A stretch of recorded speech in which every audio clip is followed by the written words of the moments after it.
Alors, on va parler de votre actualité. C'est un documentaire qui sera diffusé mardi prochain à 20h50. Elles ont brisé les codes. C'est dans le cadre de l'émission Le Monde en face, présentée par Marina Carrère d'Ancos. Donc, elles ont brisé les codes. C'est le 3e numéro de la collection documentaire Les Combattantes, qui est écrite et réalisée par vous, Olivier Delacroix, et par Katia Maxime. Vous étiez venu ici, d'ailleurs, nous parler de ces femmes du Nord, ces femmes du 9-3. Vous avez réalisé deux premiers documentaires sur ces femmes. Cette fois, c'est complètement différent. Ce sont des femmes qui sont bien nées, qui sont nées dans des familles riches, parfois nobles, et qui ont décidé de ne pas suivre la vie qui devait être la leur, de par leur milieu social. Complètement.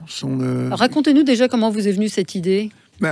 On avait, comme vous l'avez évoqué, on a fait les 2 premiers films sur ces femmes de Seine-Saint-Denis, et puis ensuite ces femmes du Nord, des Hauts-de-France. Déjà, c'était formidable de voir comment ces femmes-là s'étaient sorties, en tout cas avaient échappé à la destinée que souvent on leur a peint, dessiné. Et donc, du coup, je me suis dit que pour le 3e, il fallait qu'on aille à l'inverse, c'est-à-dire voir ces femmes, comme on dit souvent, nées avec une cuillère d'argent dans la bouche. Et pour qui les choses ne sont pas forcément aussi simples qu'on peut l'imaginer, c'est-à-dire de dire, bon, elles sont bien nées, elles ont de l'argent, donc la vie est facile pour elles.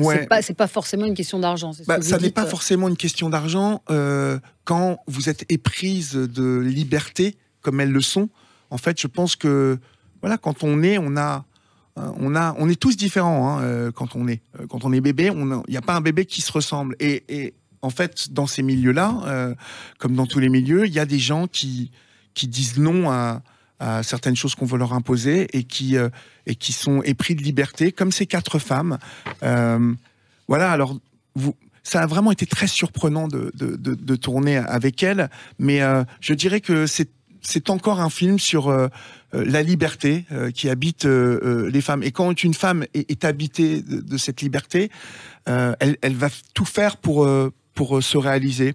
Et j'ai découvert, moi, je ne savais absolument pas combien ce milieu était empreint de règles. Alors, il y a bien évidemment l'éducation, mais il y a l'entre-soi beaucoup, il y a et la religion.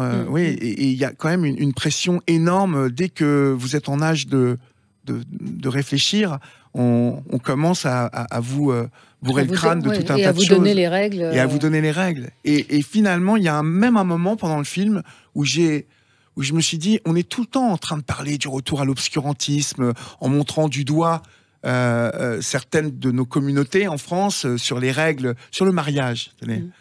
Dans ces milieux-là, on n'est pas loin de cette même oppression quand on marie les filles à déjà de bonne famille, entre bonnes familles. Un homme déjà, on sait déjà qui elle va épouser. En tout cas, on l'aiguille fortement. Et justement, Diane, héritière de la famille Kennedy, elle a décidé de ne pas choisir cette voie-là, ou encore Marie-Clémence, élevée dans une famille catholique. Alors elle a carrément décidé d'épouser une femme. Ouais, imaginez le cataclysme. Diane, il y a une phrase que Diane, pendant le documentaire, nous révèle, c'est que sa mère, qui était une comtesse ou une baronne, qui était... Alors, Diane Kennedy a vécu vraiment Gatsby le magnifique. Elle habitait des châteaux en Angleterre, elle allait dans les grandes écoles, en France particulièrement aussi, et elle dit que sa mère, lorsqu'elle apprend qu'elle va épouser... ce roturier, elle lui dit mais ma chérie, ces hommes-là, on couche avec, on ne les épouse pas, quoi. Je trouve que il y a tout le il y a beaucoup de choses dans cette phrase. Et puis Marie-Clémence, vous découvrirez, mais voilà, j'ai surtout vraiment adoré encore les personnalités de ces 4 femmes. Marie-Clémence, je trouve que c'est une héroïne, c'est quelqu'un qui a aussi franchit les frontières en volant, en survolant. Elle exprime tellement avec de l'émotion tout ce qu'elle a fait que vraiment, je suis très très fier de ce film parce qu'il était difficile à monter. Oui, il était difficile à... Oui, parce qu'on ne parle pas dans ce milieu. Voilà, c'est ça, c'est plus difficile, Gilles. Moi, je voulais savoir, Marie-Clémence, en fait, née dans une famille très bourgeoise et très catholique, et elle s'aperçoit qu'elle est homosexuelle, mais finalement le cataclysme qu'elle vit, on peut l'appliquer à une jeune beurette qui découvre qu'elle est homosexuelle avec la pression de la religion musulmane. On peut le découvrir dans une famille française avec un père un peu beauf qui n'accepte pas sa fille. Quelle différence ça fait d'aller voir quelqu'un qui vit dans la bourgeoisie? Finalement, le témoignage, il n'aurait pas différé des deux exemples que je vous ai donnés? Si, parce que les codes sont pas les mêmes, non? C'est ça. Pardon? Les codes sont pas les mêmes. Les codes sont pas les mêmes, l'éducation n'est pas la même, et puis surtout, il y a tout un fantasme des gens par rapport à ces milieux, les riches, comme on les appelle, hein, les bourgeois. Il y a toujours une appétence. On ne connaît pas, en fait, c'est un milieu. Il y a beaucoup de gens qui fantasment sur ce milieu et qui imaginent que c'est un milieu où tout est facile. Or, ce film va vous montrer combien c'est un milieu empreint de règles, de pression. Voilà, quand vous avez une idée de Dieu qui n'est pas celle qui colle à l'église, dans ce milieu-là, je peux vous dire que pas facile de donner son opinion, de dire moi, ben non, moi je crois pas à vos trucs. Pas facile non plus pour Marie-Clémence qui s'aperçoit qu'elle aime une femme. Hein. Elle ne s'aperçoit pas qu'elle est homosexuelle. C'est même pas concevable pour elle. Enfin, elle ne le formule pas comme ça. Même pas ça. Elle est tombée amoureuse d'une femme. Voilà. Et alors, parce que on l'a évoqué, vous faites bien de dire ça, parce qu'on a évoqué dans ce film, je lui ai dit, mais c'est marrant quand tu me dis que tu es homo, en fait, ça sonne faux dans ta bouche. Et elle me dit, je sais, j'ai du mal, même moi, à réaliser. Enfin, elle ne se considère pas comme une homo. En fait, voilà, elle est tombée amoureuse d'une femme.